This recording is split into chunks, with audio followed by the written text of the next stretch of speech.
भन त ल It is very difficult to measure this much amount. That's why we are using atomic mass unit in chemistry. And when the atomic mass unit is converted into gram, then the gram atomic mass contains Avogadro's number. बुझ्छ? यसरी weight निकाल. यो weight केमा आउँछ रे? केमा आउँछ भने मैले atomic mass unit मा आउँछ. अनि त्यो weight लाई हामीले कन्भर्ट गर्दाखेरि के हुन्छ रे? के हुन्छ भने छ ग्राममा लग्यो भने त्यति ग्राम भनेको नि के रहेछ 1 मोल रहेछ ठीक छ ल बुझ्छ अब यति 1 मोल भनेको के हो भने बुझिन्छ कि बुझिदैन बुझिन्छ ल यसलाई स्क्रिनशट गर्नुपर्छ भने गर यसलाई नि ठीक छ गर्नुपर्छ स्क्रिनशट गर्न त भ्याउँछ होला नि स्क्रिनशट गर्न आउँछ कि आउन्न आउँछ सर ल्यापटपमा हो भने त्यहाँ छ त एप्स मासलाई चाहिँ किलोग्राममा नाप्छौं तर तिनीहरुको चाहिँ केमिस्ट्रीमा एकदम थोरै हुने भएकोले तिनीहरुलाई चाहिँ केमा major gram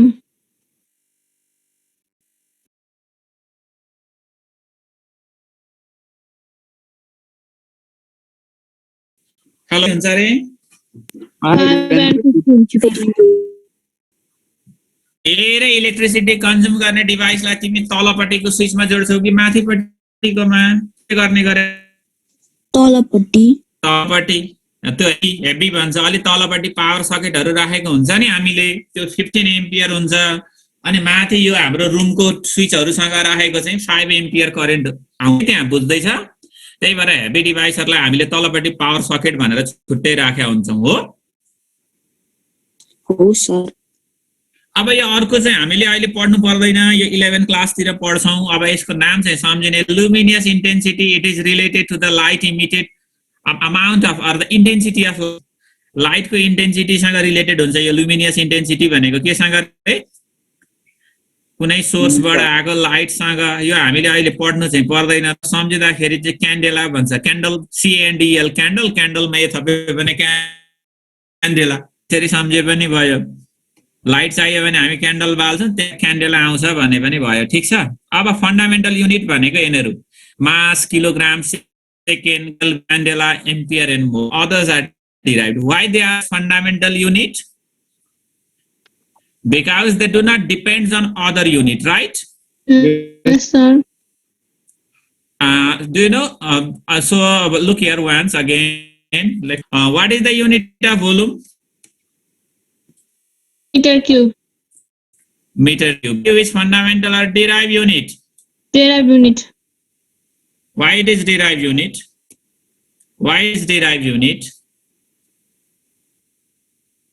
it depends on how many fundamental units how many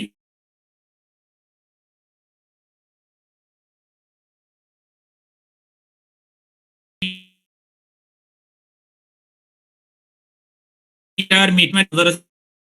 एउटा युनिट मा एउटामा हाइटमै हो हेर ल एउटा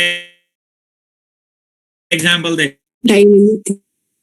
के देख्दैछ बुक देख्दैछ कि पावर पोइन्ट देख्दैछ त्यहाँ पावर पोइन्ट नै देखिरहेछ भने ल ठीक छ है यहाँनेर मैले गर्न खोजेको चाहिँ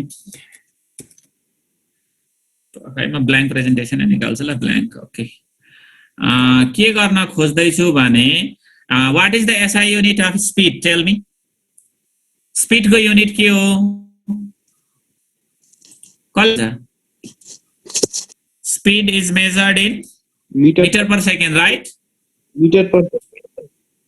oh ल अब हेर है अब भन्दै जाऊ है त ल सेकेन्डमा नाप्छौं भेलोसिटी लाई केमा नाप्छौं ए भोल्युम लाई केमा नाप्छौं meter cube ल भोल्युम भनेको के हो भन त लेन्थ इन्टु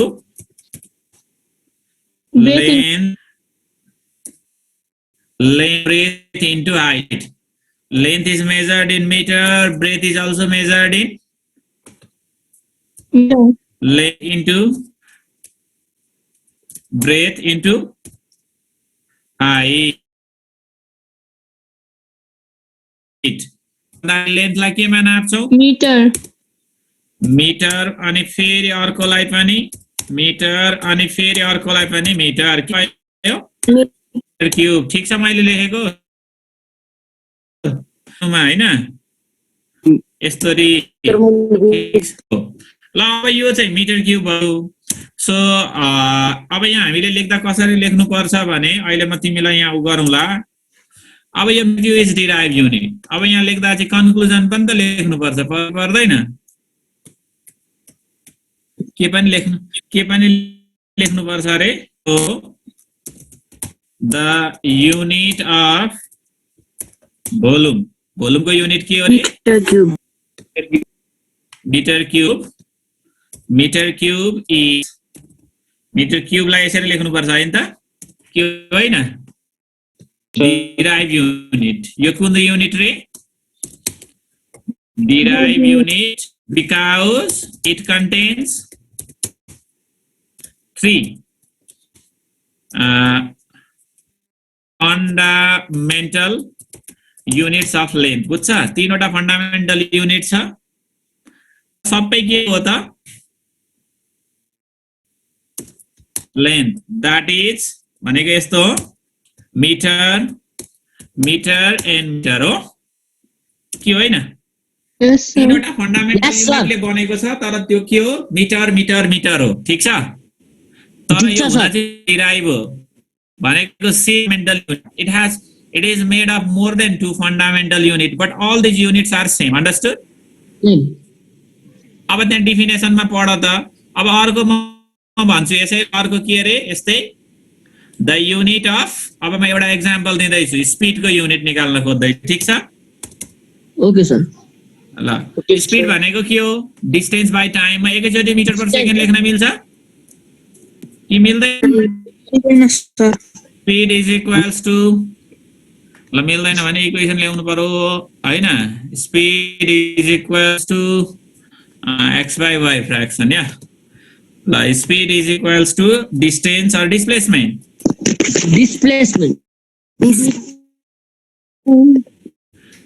भेलोसिटी जेसस डिस्टेन्स बाइ टाइम जेसुकै लेखौँ ल ठीक छ यो बराबर के हुँदो रहेछ त युनिट ल भन त मिटर सेकेन्ड ल अब यो चाहिँ यो पनि डिराइभ युनिट फरक के छ भन त सो के फरक छ ल भन त यो चाहिँ दुईवटा युनिटले बनेको छ तर दुईटै डिफरेन्ट छ ठीक छ so the unit of speed is derived or fundamental derived unit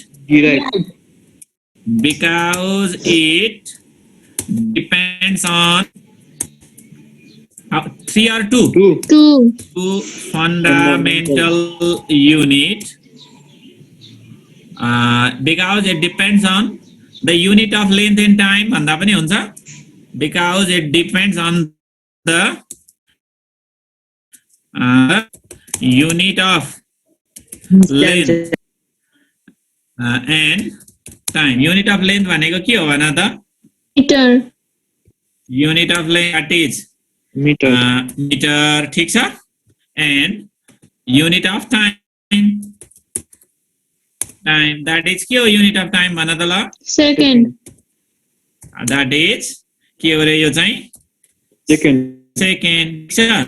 यो पनि कतिवटामा डिपेन्ड भयो त because it depends on the length and the unit of time एउटा युनिट अफ लेन्थ अर्को unit of time so it depends on how many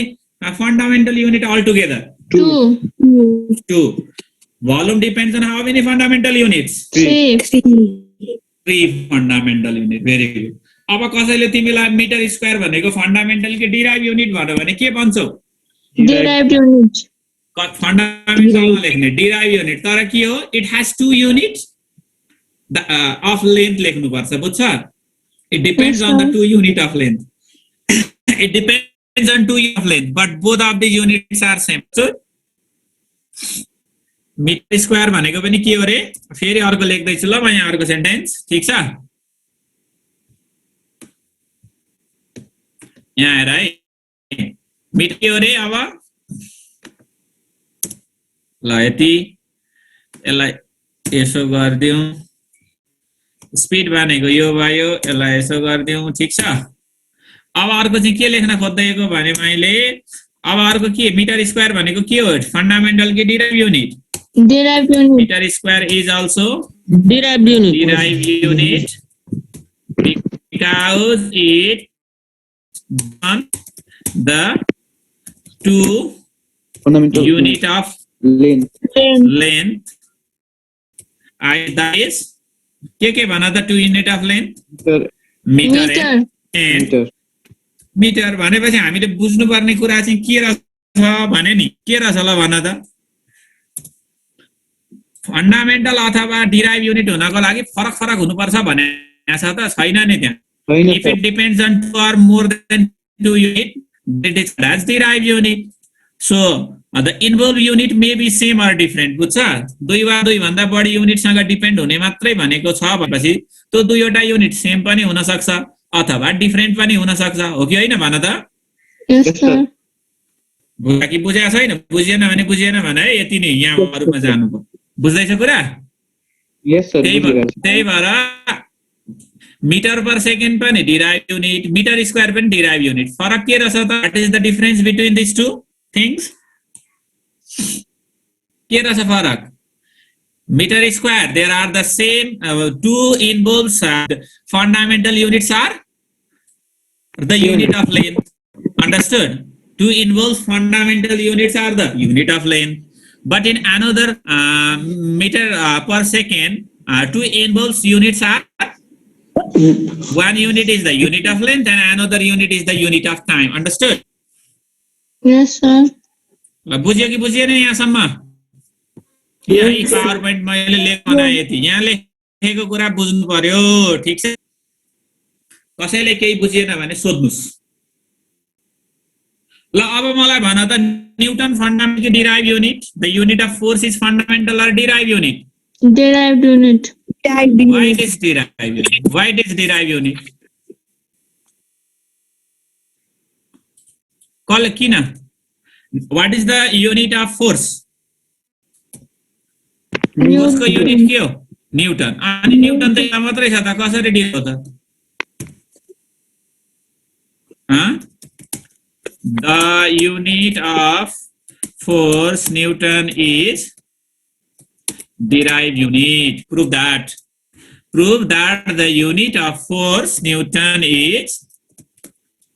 prove that the unit of force Newton is derived unit ल question यही भयो ठीक छ के गर्नु पर्यो अरे तिमीले न्यूटन डिराइभ युनिट हो भनेर प्रुभ गर्नु पर्यो अरे प्रुभ गर्नको लागि के हुनु पर्छ in order to be the derived unit it must contains how many fundamental unit 2 or more than 2. More than 2. 2 or more than 2 अथवा 2 or more than 2 अथवा more than 1 भनेको 2 त हो नि हो अब न्यूटनमा के हुन्छ त फन्डामेन्टल युनिट कसले भन्छ त Kilogram meter second. सेकेन्ड ल किलोग्राम मिटर सेकेन्ड कसरी आउँछ भनेर थाहा पाउँछ अब कसैलाई थाहा छ भने त घोकेर थाहा भइहाल्यो थाहा भएन भने कसरी निकाल्ने भनेर म सिकाउँछु ल ठीक छ कसरी निकाल्ने भनेर म देखाउँदैछु हामीलाई थाहा छ what is the formula of force Mass into acceleration. we know that सीधै F is equal to ma लेखौँ न त है पढाएको छ नि कि छैन F is equals to ma ठीक छ ए भनेको एक्सिलरेसन अब तिमीले भन फोर्स को युनिट न्यूटन मास को युनिट केजी एक्सिलरेसन को unit metre per second square हो कि हैन Yes, sir. अब के गर्ने यहाँ रिप्लेसिङ बाइ देयर युनिट भन्ने के भन्ने रे replacing their unit on both side ठीक छ replacing by their units on both side के हुन्छ युनिटले रिप्लेस गर्दा होला भन्न त के हुन्छ होला बोथ साइड अब एफ को ठाउँमा के लेख्नु पर्यो Newton. न्यूटन 1 न्यूटन लेखे पनि भयो ठीक छ के होइन Yes, 1 sir. KG Control Z. है म यो मल्टिपल ल्याउँछु ल कपी गरेर 1 kg अब एक्सिलरेसनको युनिट के हो Meter per second. 1 meter per Second square Second square. ल metre divided by s square ठीक छ कि छैन ठीक छ सर कहाँ ठिक हुनु यो स्क्वायरलाई मैले माथि लानु पर्दै जे लेखे पनि ठिक छ भन्छ तिमीहरु हो अब मात्रै ठिक भयो हो कि हैन Yes, हो sir. अब हेर त न्युटन भनेको के छ त अब मात्रै थाहा भयो नि हामीलाई यो भन्दा अगाडि चाहिँ घोकेको थियो होला अब चाहिँ नघोकी पनि त निक्लिँदो रहेछ नि न्युटन भनेको KG metre per second square हो भनेर निक्लिँदो रहेछ कि रहन्छ निक्लिँदो रहेछ। Yes, अब sir. न्युटनमा how many units are involve here all together 3. 3. How many ल लेख्न थाले ल the newton is a derive unit because ल भन्दै जाऊ त कसले भन्छ newton is a derive unit because it depends on 3 लेख्नु Yes, sir. 3 fundamental units that is के लेख्ने अब त्यहाँ के हो KG metre Meter second. Second ल ठिक छ तर गल्ती भयो के गल्ती भयो होला कसले भन्छ मलाई भन metre Sir, second it is in square. यहाँ कि 3 लेख्ने भए यहाँ 3 डिफरेन्ट लेख्नु पर्छ हो कि हैन 3 लेख्ने भए के लेख्नु पर्छ Different. 4 लेख्न मन लाग्यो भने के लेख्नु पर्छ 4 fundamental units they are KG metre second and second पर्छ हो के लेख्छ अब के लेख्ने ल भन जे लेख्दा पनि हुन्छ Second. सेकेन्ड एन्ड सेकेन्ड लेख्ने ठीक छ ल अब यो यसरी लेख्ने हो भने यो डिफरेन्टलाई काट दिँदा हुन्छ ठीक छ कि होइन अनि सर त्यहाँ ठीक Open पर्छ अब। अब 3 लाई पनि 4 बनाउन डिपेन्ड्स अन 4 लेख्नु पर्यो हो कुरा बुझ्यो होला नि कि बुझेन बुझ्यो सर। अब कसरी लेख्ने आफै जान्ने है मैले एकपल्ट देखाएको छु 4 फन्डामेन्टल युनिट्स लेख्ने भए KG metre second and second अथवा यसलाई के लेख्न पनि मिल्छ अरे 3. 4 फन्डामेन्टल युनिट्स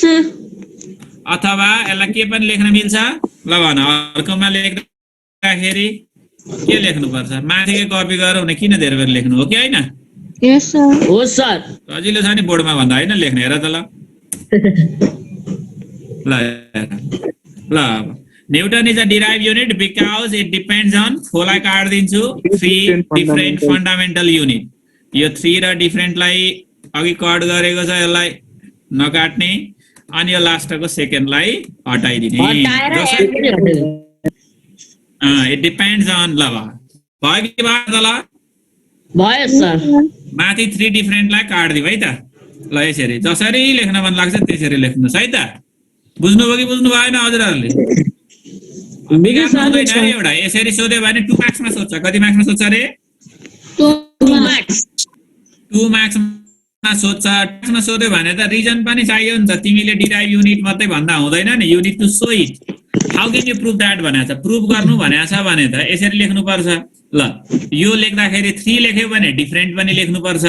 अथवा तिमीले के लेख्नु पर्दो रहेछ 4 लेख्यो भने डिफरेन्ट नलेख्दा पनि हुन्छ हो Yes, sir. हो भेरी गुड बुझ्यो कि बुझिएन यहाँसम्म ल भन त बुझिरहेको छ। बुझ्छ बुझिरहेको छ यसरी प्रुभ गर्न लाउँछ कि अब तिमीलाई अब यहाँबाट मैले तिमीलाई बुझाउन खोजेको कुरा चाहिँ के हो भने यहाँनिर तिमीलाई अब कुनै युनिट फन्डामेन्टल हो कि डिराइभ हो भनेर प्रुभ गर्नु पर्यो भने त्यो युनिटसँग रिलेटेड फर्मुला चाहिँदो रहेछ हो कि हैन try to make it in simpler form तिमीले सकेसम्म त्यसलाई के गर्नु पर्दो रहेछ त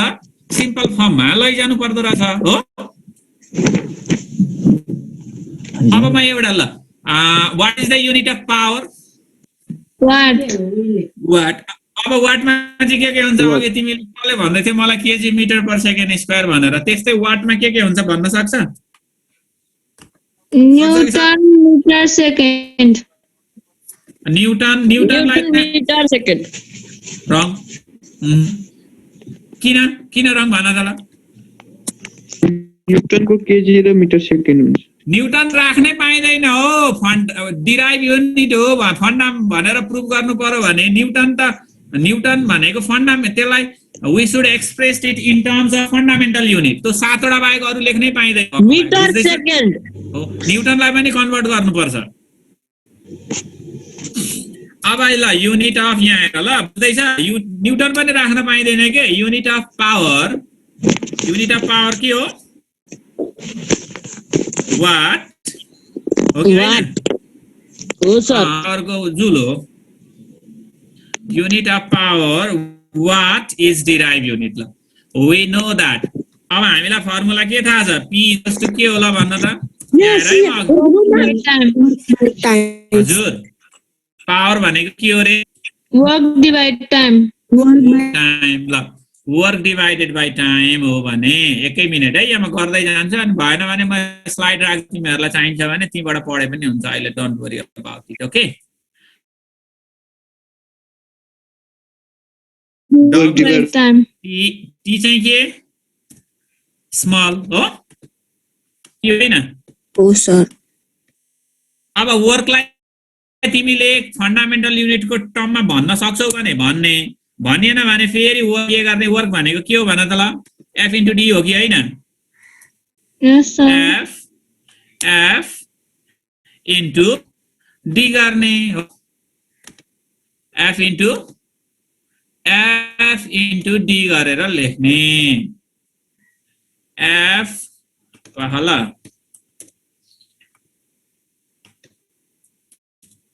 इन्टु डी गरियो ठिक छ अब मिल्यो कि मिलेन हेर त ल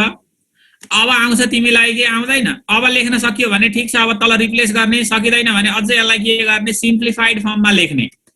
ल F into D by T ठिक छ यतिसम्म एफ के हो अब पावरको यतापट्टि के लेख्नु पर्दो रहेछ वाट यतापट्टि के भयो भन त ल अब यतापट्टि यसरी लेख्नु पर्यो नि KG metre per second square भनेको त न्युटन भइहाल्यो हो KG metre per second square भनेको यो न्युटन भइहाल्यो अनि फेरि यसलाई के गर्नु पर्दो रहेछ भन त ल के गर्नुपर्छ होला मिटर पर सेकेन्ड स्क्वायर फेरि इन्टु अनि डिस्टेन्स भनेको के हो मिटर हो कि होइन Yes, sir. अनि फेरि यसलाई फेरि केमा लेख्नु पर्यो मिटरमा लेख्नु पर्यो है म यहीँ लेखेर देखाउँछु ल यहाँ हेर ल अब हामीले 1 वाट लेख्यौँ अब यतापट्टि लेख्दै जानलाई के लेख्नु पर्दो रहेछ भन्ने कुरा फोर्स भनेको के रहेछ केजी मिटर अनि फेरि सेकेन्ड स्क्वायर हो KG metre divided by second square अनि फेरि मल्टिप्लाइड हो गया O. मल्टिप्लाइड बाई अनि फेरि के हो Meter. डिस्टेन्सलाई फेरि मिटर अब यति कपी गर्छु ल म एकचोटि अनि त्यसको मुनि फेरि के हुन्छ सेकेन्ड हुन्छ कि हुँदैन भन त हुन्छ ल अब यसलाई यसरी मैले कपी गरेँ अब यसलाई इक्वेसनको फर्म राख्नु पर्यो नि मैले त पर्छ कि पर्दैन भन त Yes, sir. ल अब इक्वेसनमा यहाँ इन्सर्ट इक्वेसन गर्दैछु ठिक छ बुझ्दैछ नि कुरा अब माथि मैले के लेखेँ ल यति भनेको फोर्सको हो कि होइन भन त ल Yes, sir. हो यति फोर्सको युनिट ल म यसलाई अर्कै कलरले लेखेँ भने ल फोर्सको ठाउँमा हामीले के लेख्यौँ ल कलर चेन्ज गर्दै ठिक छ डिस्टेन्सको ठाउँमा मिटर टाइमको ठाउँमा तल ल यसलाई देखिएन भने अर्को बनाइदिउँ ठिक छ त देखिएन भने ओके नो प्रब्लम यो कलर देख्छ होला बरु देखिन्छ हो देखियो अहिले ल बुझ्यो फोर्स भनेको KG metre per second square अहिले त अब हामीले अघिकै रिप्लेस गर्यौँ इन्टु मिटर बाई सेकेन्ड अब के हुँदो रहेछ यो सबै गर्दा भन्दाखेरि के हुन्छ लु भन त पर सेकेन्ड स्क्वायर भनेको -2 यो सेकेन्ड पनि मुनि छ अनि यो सेकेन्ड पनि मुनि छ मिटर मिटर गुणा गर्दा के हुन्छ केजी अनि मिटर स्क्वायर हो अनि सेकेन्डको पावर -3 हुन्छ होला हो हैन भन त हुन्छ Yes, sir. सबै Yes, सल्भ sir. गर्दा अथवा यसरी लेखे पनि भयो -3 किन लेख्नु मिटर स्क्वायर डिभाइड बाइ यस्तो लेख्न मिल्छ Second rule. ल अब भन ल यो डिराइभ युनिट हो कि होइन रहेछ कतिवटा अब यहाँ लेख्नु पर्यो नि power what is the derive unit अब यहाँ फेरि अघिकै जस्तो के लेख्नु पर्यो what is the derive unit it because it depends on how many 3 to 5 plus 1 6 7 छैन 6 2 3 5 1 6 भएन अथवा depends on 3 different fundamental unit लेखे पनि भयो 3 डिफरेन्ट फन्डामेन्टल युनिट के केजी मिटर सेकेन्ड बुझ्छ Yes, sir. 6 लेख्न मन लाग्यो भने 6 लेख अब यसरी है त ल बुझिन्छ कुरा ल यो एउटा क्वेशन छ है 2 मार्क्स अब म अर्को दिन पढाउँदिन नि फेरि तिमीहरुलाई यही कुरा